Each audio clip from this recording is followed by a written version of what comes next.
오늘 우리에게 주시는 하나님의 말씀을 보겠습니다. 요한복음 3장 16절에서 18절, 그리고 로마서 1장 16절, 17절 말씀인데, 우리 하나님 말씀을 요한복음 3장 16절에서 18절 말씀, 주의 말씀을 들으시기를 바랍니다. 제가 봉독하겠습니다. 하나님이 세상을 이처럼 사랑하사 독생자를 주셨으니 이는 그를 믿는 자마다 멸망하지 않고 영생을 얻게 하려 하심이라. 하나님이 그 아들을 세상에 보내신 것은 세상을 심판하려 하심이 아니요 그로 말미암아 세상이 구원을 받게 하려 하심이라. 그를 믿는 자는 심판을 받지 아니하는 것이요 믿지 아니하는 자는 하나님의 독생자의 이름을 믿지 아니하므로 벌써 심판을 받은 것이니라. 아멘. 그리고 로마서 1장 16절, 17절 말씀 봉독합니다. 내가 복음을 부끄러워하지 아니하노니 이 복음은 모든 믿는 자에게 구원을 주시는 하나님의 능력이 됨이라. 먼저는 유대인에게요 그리고 헬라인에게로다. 복음에는 하나님의 의가 나타나서 믿음으로 믿음에 이르게 하나니 기록된 바 오직 의인은 믿음으로 말미암아 살리라 함과 같으니라. 아멘.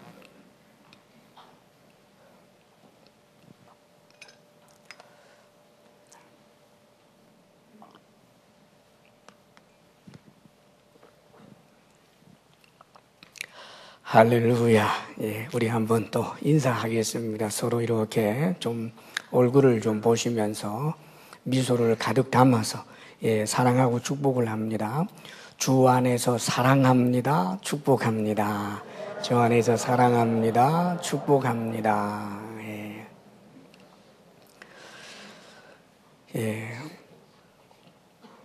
오늘 우리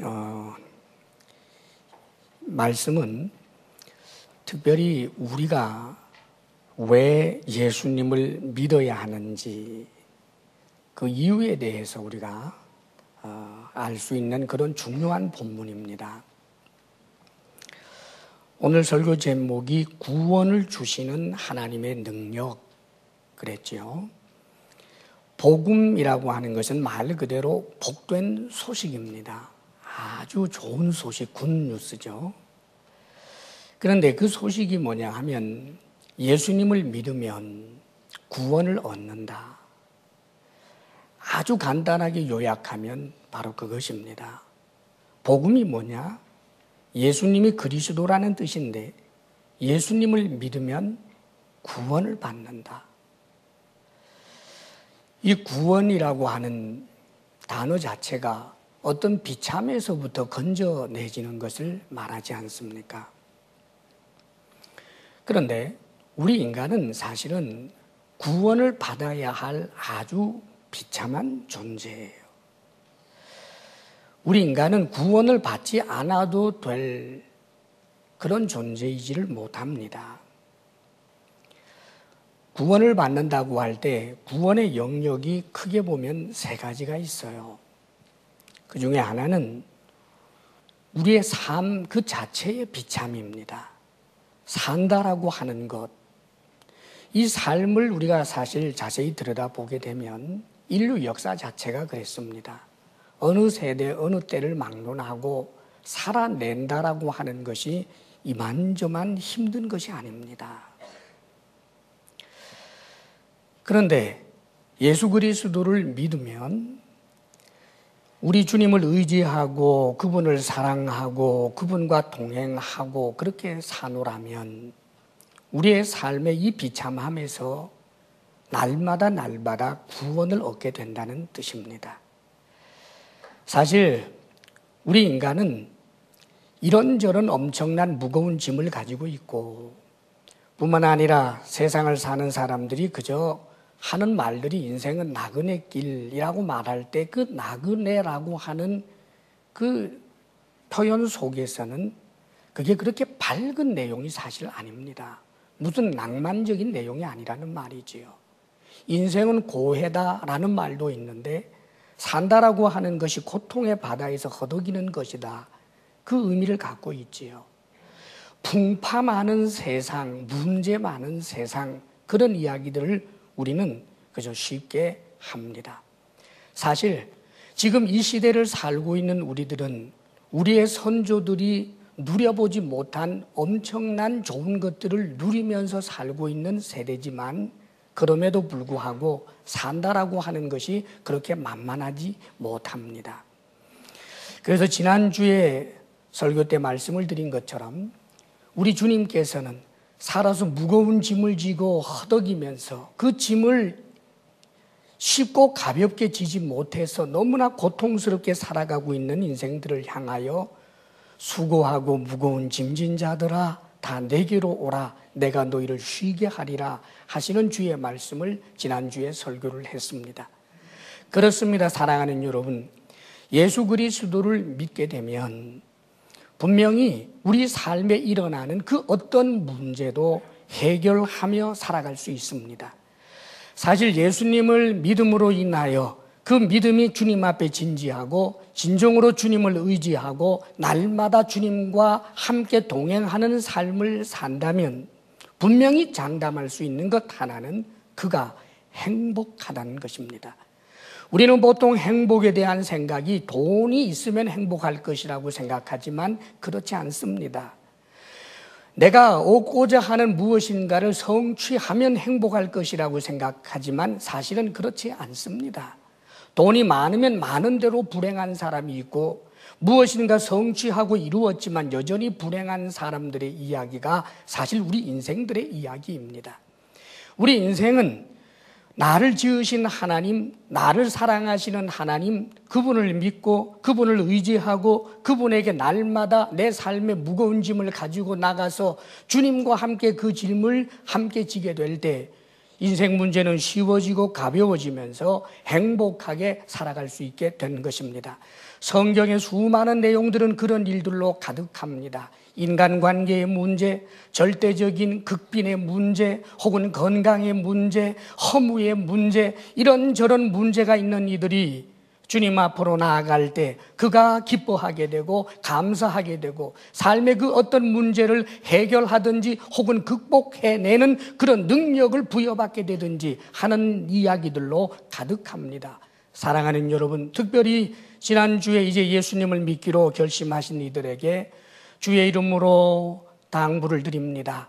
날마다 믿음으로 삶의 어떠한 문제든지 주님과 동행함으로 해결할 수 있는 복된 주님의 사람들이 되시기를 바랍니다. 그리고 또 한 가지 우리가 구원받아야 할 영역이 있습니다. 그것은 죽음입니다. 사람이 죽는다라고 하는 것, 이것은 인류가 오랜 세월 이미 익숙하게 경험해온 이야기들입니다.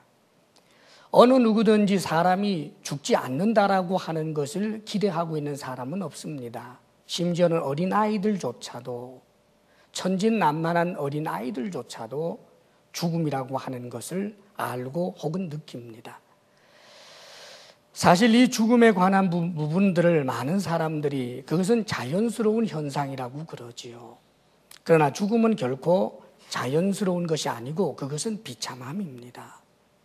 내가 아무리 사랑해도 죽음의 그늘이 덮치면 사랑하는 사이 헤어질 수밖에 없고 내가 아무리 많은 것을 가지고 성취했다 할지라도 죽음이 다가오게 되면 내가 가진 것 내버려 두고 죽어야 하고 높은 지위에 앉았다고 할지라도 그 지위에서 내려올 수밖에 없는 것입니다.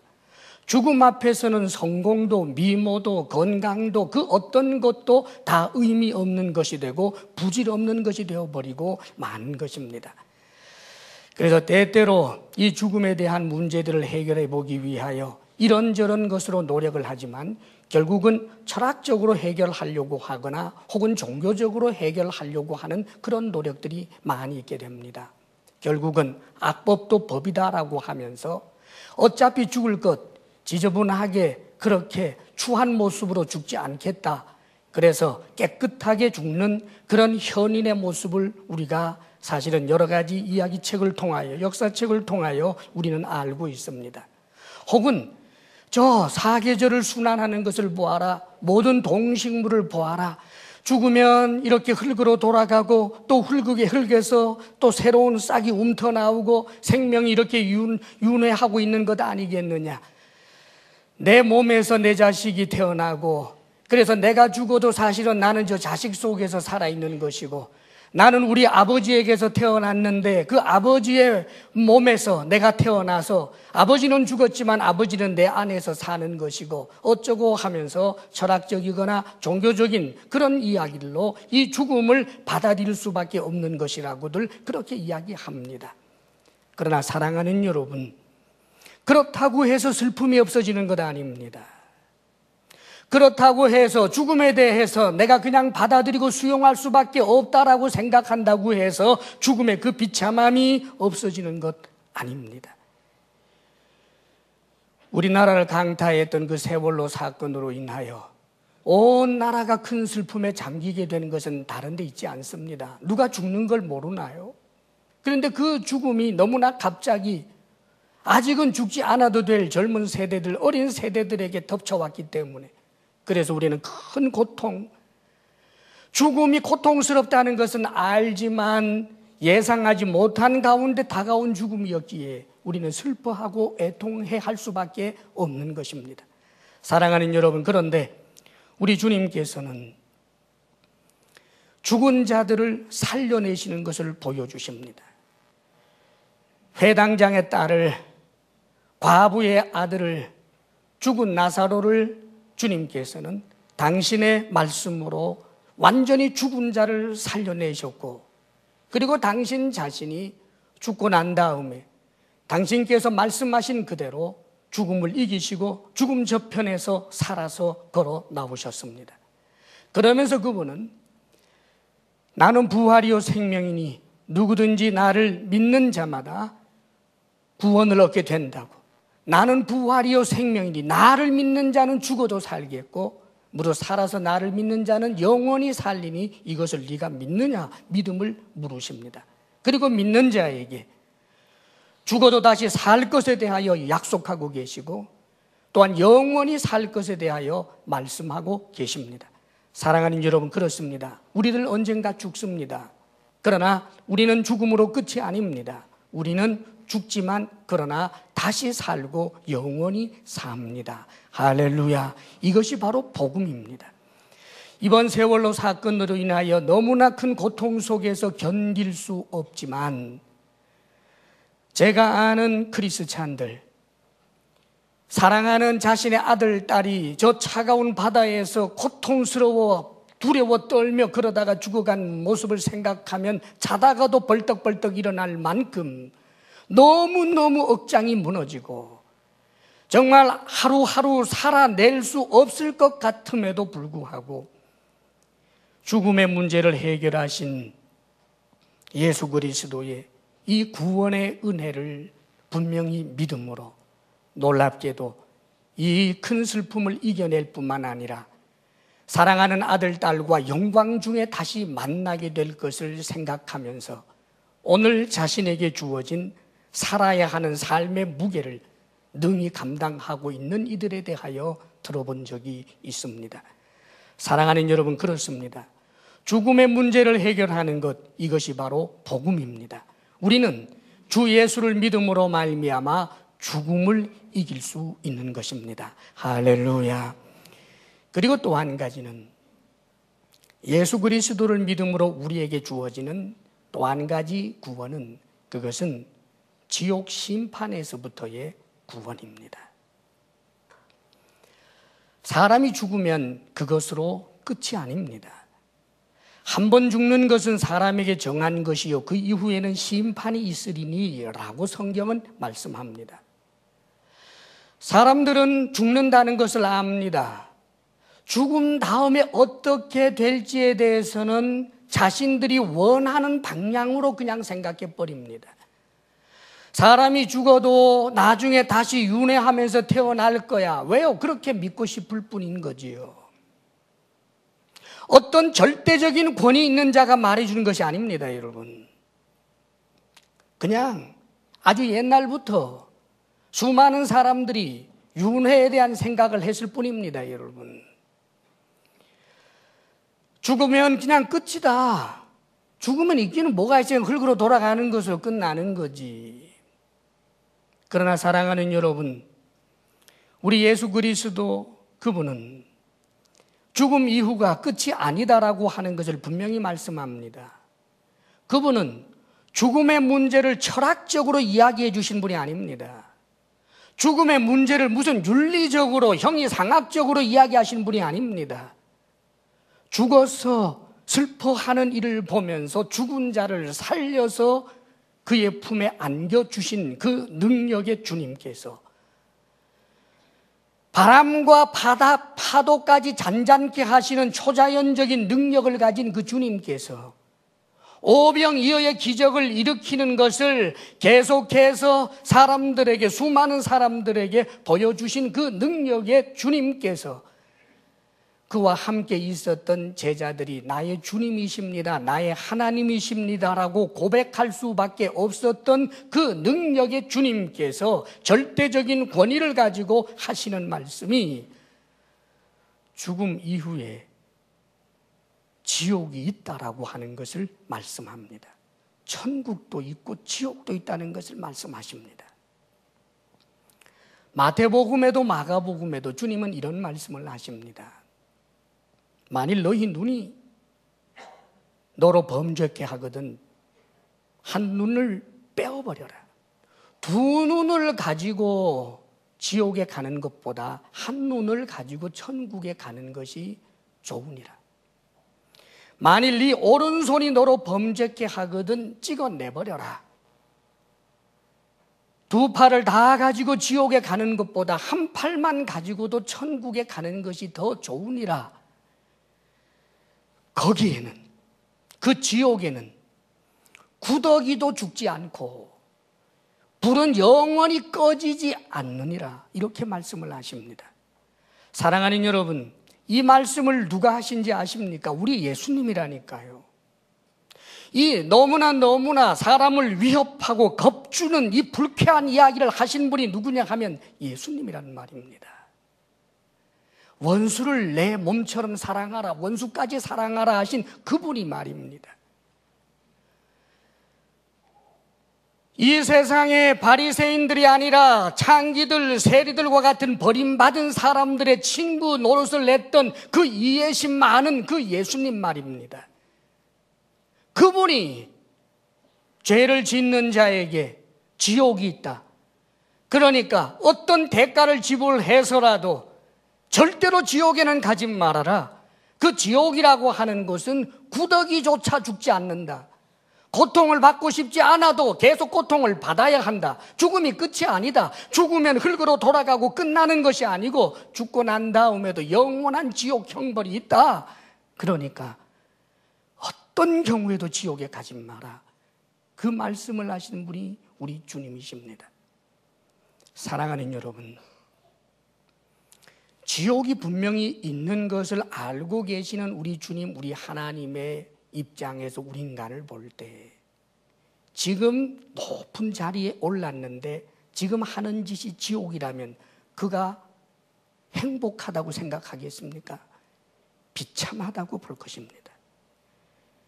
지금 돈이 많아서 너무나 잘 살고 있는데 그의 결국이 지옥이라고 하는 것을 내다보고 있는 하나님 입장에서 볼 때 그가 과연 행복한 사람이겠습니까? 비참한 사람일 수밖에 없겠지요. 그런데 문제는 김일성처럼 살거나 살인자로 살거나 도적질하는 자로 살거나 남의 눈에서 피눈물 흘리게 하는 사람들만 지옥에 던져지는 것이 아니라 인간은 그 자체 전부가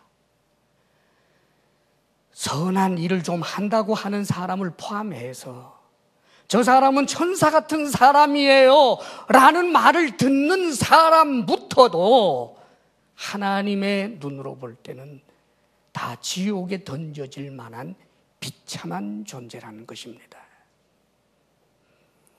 그래서 예수님이 오신 것입니다, 여러분. 그래서 그분이 십자가에 못 박혀 죽으신 것입니다.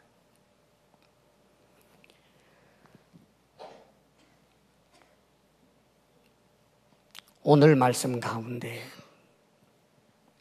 내가 복음을 부끄러워하지 아니하노니, 이 복음은 모든 믿는 자에게 구원을 주시는 하나님의 능력이 됩니다. 믿는 자에게, 모든 누구를? 주님을.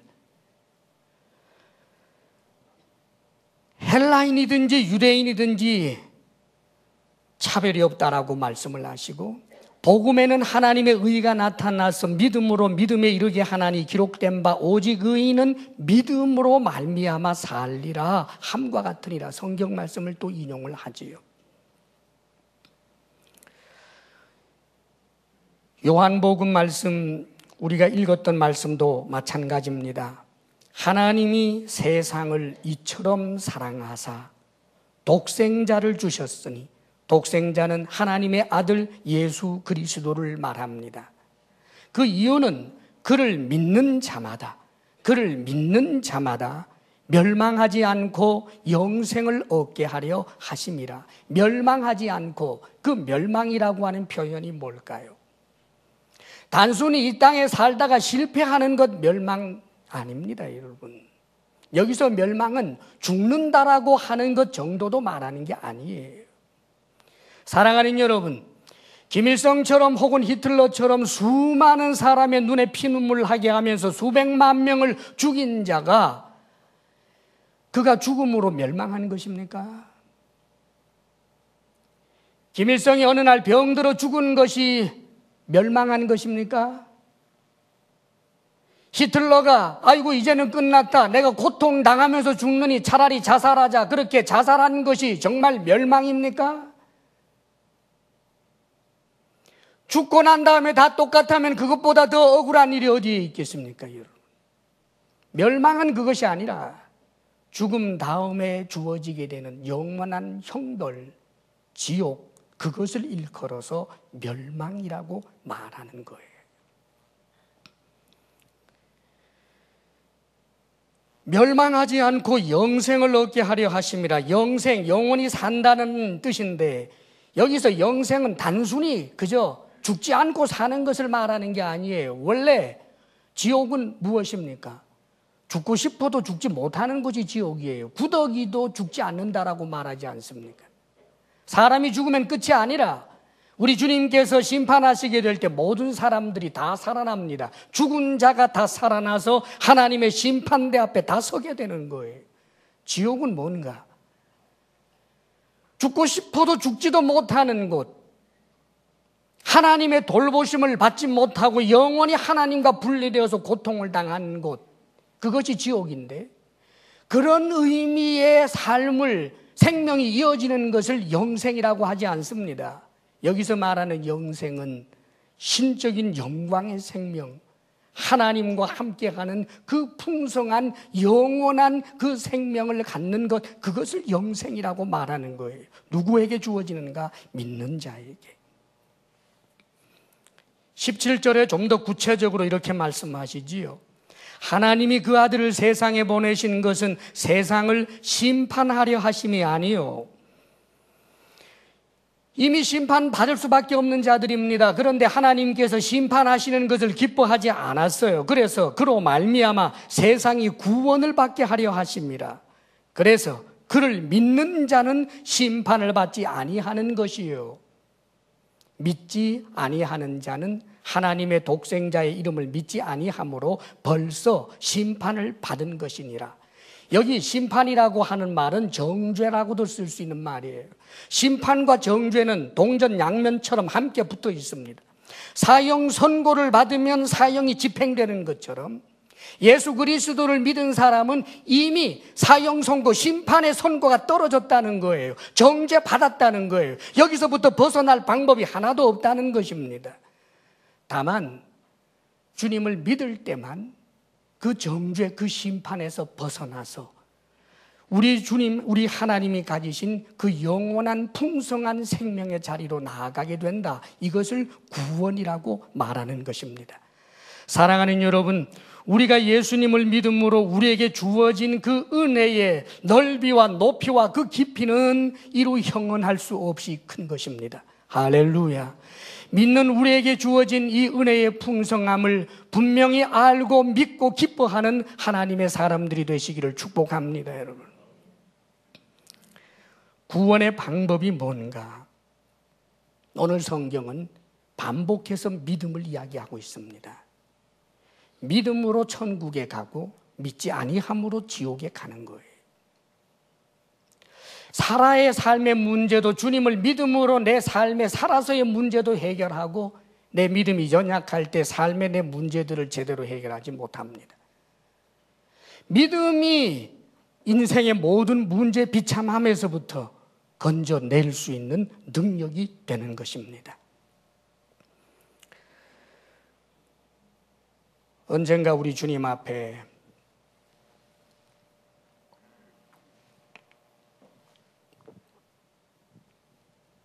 굉장한 부자면서 그리고 관원인 사람, 관직에 있는 사람, 벼슬아치, 그러면서 젊은 사람이 우리 주님을 찾아왔습니다.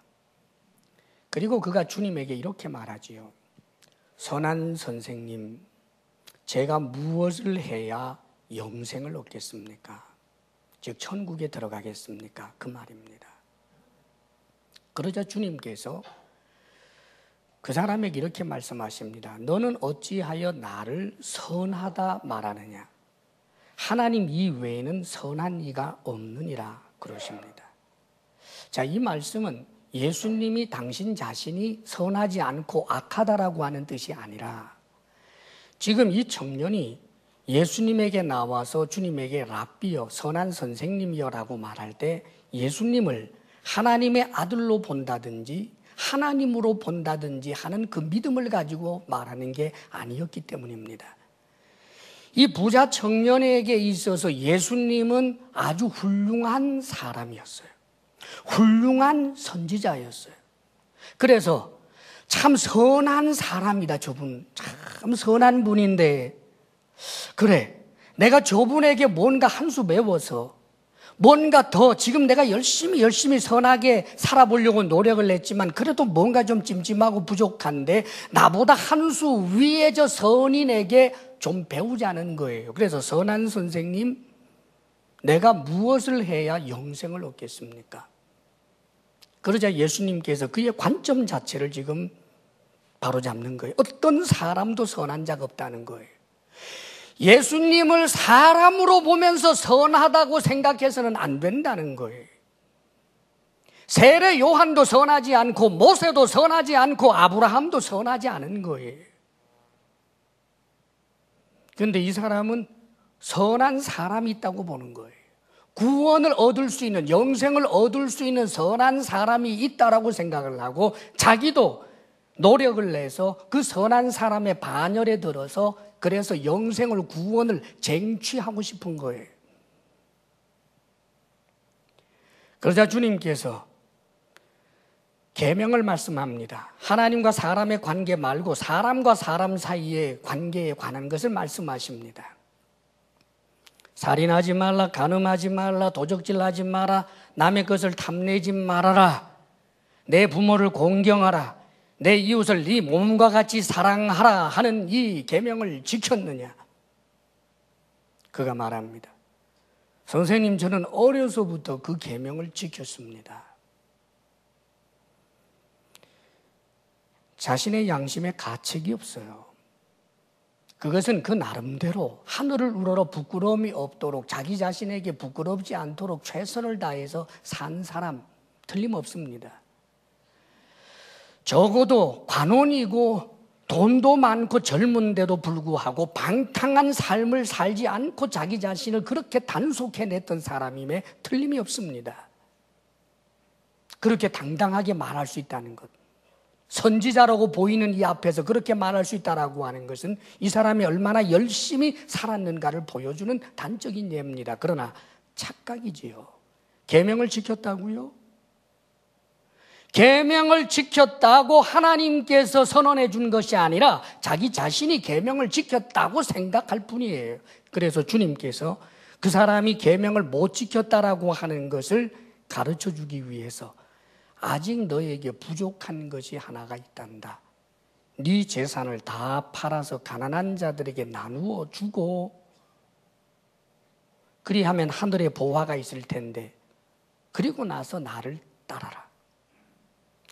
사랑하는 여러분, 여러분들이 예수님을 믿을 때 예수님께서 여러분 재산 전부 팔아서 가난한 사람들에게 나누어 주고 나를 따르라 그렇게 말씀하신 적은 아마 없는 줄 압니다. 일반적으로 우리 주님께서 이렇게까지 하신 적은 없습니다.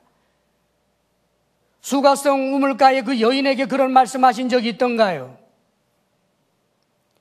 예수님의 제자들에게도 명시적으로 그렇게 말씀하신 적은 없습니다. 다만 나를 따르라고 말씀하셨을 뿐이에요. 그런데 이 사람에게 그렇게 말합니다. 왜요? 그는 지금 계명을 못 지켰는데도 지켰다고 생각하고 있기 때문입니다. 내 이웃을 내 몸과 같이 사랑하라라고 하는 것이 사람과 사람 사이의 계명 그 밑에 흐르고 있는 정신이에요. 살인하지 말라, 살인 안 했다고 지금 살인하지 말라라고 하는 계명을 지키는 게 아니에요. 누구를 미워하기만 했어도 살인죄를 범한 겁니다. 지금 이웃을 내 몸과 같이 사랑하라라고 하신 그 말씀을 자신은 지켰다는 거예요. 사랑하는 여러분, 내가 정말 이웃을 내 몸처럼 사랑한다면 그 사람이 부자로 살 수 없어요. 굶주린 사람이 있는데 내가 어떻게 먹어요? 정말 내 몸처럼 사랑한다면 저 사람이 굶주리고 있는데 내가 어떻게 먹느냐고요. 저 사람이 헐벗었는데 내가 정말 내 몸처럼 저 사람을 사랑한다면 내가 어떻게 좋은 옷을 입어요? 어느 누구도 하나님의 이 계명을 말 그대로 완벽하게 지켜낼 수 있는 사람이 없습니다, 여러분. 이웃을 내 몸처럼요. 사랑하는 여러분, 자신이 얼마나 무능한 존재고 선에 대해서 얼마나 약한 존재인가를 알고 오 주님, 나를 이 비참에서부터, 이 악에서부터, 나의 이기심에서부터 나를 건져 주십시오 해야 하는 것입니다. 그래서 애통하는 자가 복이 있고 가난한 자가 복이 있고 의에 줄이고 목마른 자, 내가 의롭지 않다라고 하는 사실로 인하여 가슴을 치는 자, 그래서 나를 위하여 죽으신 그 십자가 구속의 은혜가 엄청난 감사와 감격으로 다가올 수 있는 사람이 복된 사람이 되는 것입니다. 자기 의에 스스로 착각해서 배부른 사람은 주님이 필요 없습니다. 주님의 필요는 그저 조금만 날 좀 도와주면, 내가 지금 천국에 들어갈 수 있을지 없을지 지금 턱걸이를 하고 있는데 주님이 날 조금만 도와주면 내 힘으로 천국에 갈 수 있다라고 생각하는 그에게 있어서 십자가 구속의 은혜라고 하는 것은 없는 것입니다, 여러분. 사도 바울이 이렇게 고백합니다. 내가 원하는 선은 행치 아니하고 원하지 아니하는 악을 행하는도다. 오호라, 나는 곤고한 자로다. 누가 나를 이 사망에서 건져내랴. 바울이 바울 자신을 심각하게 살펴봅니다. 선을 행하려고 해도 그 선을 다 못 행하는 거예요. 내 이웃을 내 몸처럼 사랑하라, 그 말씀을 지켜보려고 하는데 안 되는 거예요. 원수를 사랑하라, 안 되는 거예요. 선을 행해야 하는데 그 선을 행한다는 것이 안 돼요. 나를 미워하는 사람, 나를 계속해서 무시하는 사람, 그에게 내가 입을 열어서 그를 비난하지 않고 싶은데 안 되는 거예요. 거짓말하지 않고 살아야지. 거짓말이 튀어나온다는 말이지요. 탐내지 말아야지. 탐을 낸다는 말이지요. 아무리 선하게 살아보려고 해도 그 원하는 선은 행치 못하고, 내가 정말 이래서는 안 되는데 이래서는 안 되는데 그러는데 간음하고, 이래서 안 되는데 그러는데 도적질하고, 이래서 안 되는데 그러는데 거짓말하고, 자꾸만 악으로 빠지는 나를 보는 거예요. 이게 인간 실존입니다. 이 바울이 그 탄식하고 그 탄식 끝에 이렇게 말합니다. 찬송하리로다, 찬송하리로다.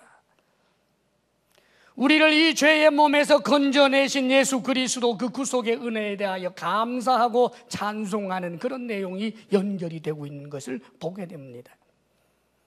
사랑하는 여러분, 구원은 하나님께서 우리에게 주시는 선물인데 그것은 오직 믿음으로 된다는 것을 기억하시기를 바랍니다. 로마서 3장 23절 24절 모든 사람이 죄를 범하였음에 하나님의 영광에 이르지 못하더니 그리스도 예수 안에 있는 속량으로 말미암아 하나님의 은혜로 값없이 의롭다 하심을 얻은 자 되었느니라. 값없이 의롭다 하심을 얻은 자 되었느니라. 사랑하는 여러분, 천국에 들어간다라고 하는 것은 천국 말 그대로 하늘나라, 하나님 나라에 들어가는 것인데 누가 하나님 나라에 들어가는가? 하나님만큼 의로워야 들어가는 거예요. 내가 나 자신을 꽤 의롭다고 생각한다고 해서 들어가는 게 아니에요. 다른 사람들이 당신은 천사 같아요 그렇게 말한다고 해서 들어가는 게 아니에요. 하나님만큼 의로워야 되는 겁니다. 그런데 예수 그리스도 십자가 구속의 은혜라고 하는 것은 그의 흘리신 피로 우리의 죄를 씻으시고 예수 그리스도의 의가 우리에게 덧입혀지는 사건인 것입니다. 할렐루야. 그래서 자격 없는 우리가 천국 백성이 되고 지옥의 심판을 면하게 되는 것입니다. 이것이 구원의 복된 소식입니다. 사랑하는 여러분, 이제 여러분들이 특별히 믿음 생활을 시작했거나 지금 믿음의 길을 걸어가면서 늘 주의해야 할 일이 있습니다. 이 믿음은 부적이 아니라는 말이에요. 이 믿음은 현재 하나님과의 관계에서 내가 끊임없이 유지하고 지켜내야 하는 것이 믿음인 것입니다. 영문도 모르게 나는 예수님을 믿어요 라고 하는 말을 10년 전에 했다라고 해서 그가 구원을 얻는 것이 아닙니다. 지금 내가 예수님을 믿고 있어야 된다는 뜻입니다. 우리 주님께서 이런 비유의 말씀을 하셨습니다. 어떤 사람이 나가서 밭에다가 씨를 뿌립니다. 이 씨앗은 말씀의 씨앗입니다. 다시 말하면 예수님은 그리스도다, 복음이지요. 하나님은 살아계신다, 예수님을 믿는 자에게 구원이 있다라고 하는 복음입니다. 이 말씀의 씨앗을 뿌렸습니다. 그것을 받아들이는 그 말씀에 대하여 응답하는 사람들의 태도에 대해서 우리 주님께서는 이 밭의 비유로 말씀을 하십니다. 어떤 말씀의 씨앗이 떨어졌는데 길바닥과 같은 곳에 떨어졌습니다. 마음이 완고해서 전혀 받아들이지를 않는 거지요. 그러니까 새들이 와서 쪼아먹었다. 즉 마귀가 그 말씀을 가지고 가버렸다. 예수님이 그렇게 해석합니다. 어떤 사람입니까? 예수님은 그리스도십니다, 우리를 구원하십니다 라고 하면 웃기고 인내합니다. 천국이 있습니다. 어디 있냐? 없어 라고 합니다. 하나님 없어 합니다. 하나님 사람이 만든 거야 합니다. 사랑하는 여러분, 심각한 고민도 없이 그냥 그렇게 단절해버리고 맙니다. 굳은 마음입니다. 이렇게 반응하는 이들이 있습니다, 여러분. 그 다음에 주님께서 계속해서 말씀하십니다. 이 말씀의 씨앗이 떨어졌는데 자갈밭과 같은 곳에 떨어졌다. 흙이 깊지 아니하기 때문에 싹이 나오고 조금 자라다가 햇볕이 강하게 내리쬐니까 그만 타서 없어져 버렸다. 여기에 대해서 주님이 해석합니다. 복음을 듣고 받아들였습니다. 기뻐합니다. 아, 구원의 소식을 듣고 내가 이제 예수님을 믿고 신앙생활을 해야지, 믿음의 생활을 해야지 결심을 하고 교회도 좀 다니고 그럽니다. 그런데 웬일입니까? 박해가 일어납니다. 예수님을 믿고 나니까 가족과 일가 친지로부터, 직장으로부터 비호감입니다. 친구들로부터도 조롱을 당합니다. 이런저런 불이익이 많다라고 생각이 되고 박해가 있다고 생각을 하니까 그만 그 믿음의 길을 계속해서 가지 못합니다. 믿음의 파산입니다. 믿음이 없는 자가 되어버리고 맙니다. 믿음의 길에 분명히 들어섰으나 그러나 그 믿음을 지키지 못하여 천국을 약속받을 수 없는 자가 되는 것입니다. 그리고 또한 주님께서 말씀하십니다. 또 말씀이 뿌려졌는데 이번에는 이 씨앗이 저 잡초밭에 가시떨기가 무성한 그런 엉겅퀴가 있는 그런 잡초밭에 떨어졌다. 그런데 잡초와 함께 자라므로 잎허리는 무성하게 되었지만은 결국은 열매를 전혀 맺지를 못한다. 결실하지 못한다. 그러면서 주님께서 설명해 주십니다. 말씀을 받고 그래서 믿음의 길을 가야지라고 결심을 했지만 무엇에 방해를 받느냐 하면 세상의 유혹, 재리, 이해관계, 세상의 부귀영화 혹은 염려 이런 것들 때문에 결코 구원의 완성에 이르지 못하는, 사랑하는 여러분, 알곡이 되지 못한다라고 하는 것은 결국은 하나님의 창고에 들어가지 못하는 것을 의미하는 것입니다. 이것은 결코 윤리적인 그런 이야기가 아닙니다. 예수님을 믿고 난 다음엔 천사처럼 변한 사람이 알곡이 되었다, 그 뜻이 아닙니다. 사랑하는 여러분, 죄송하지만 예수님 믿고 천사처럼 변한 사람 인류 역사상 너무나 드물어요.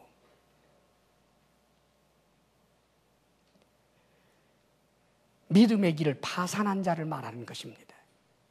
믿기는 믿는다고 했는데 조금 믿어보다가 이해관계가 엇갈립니다.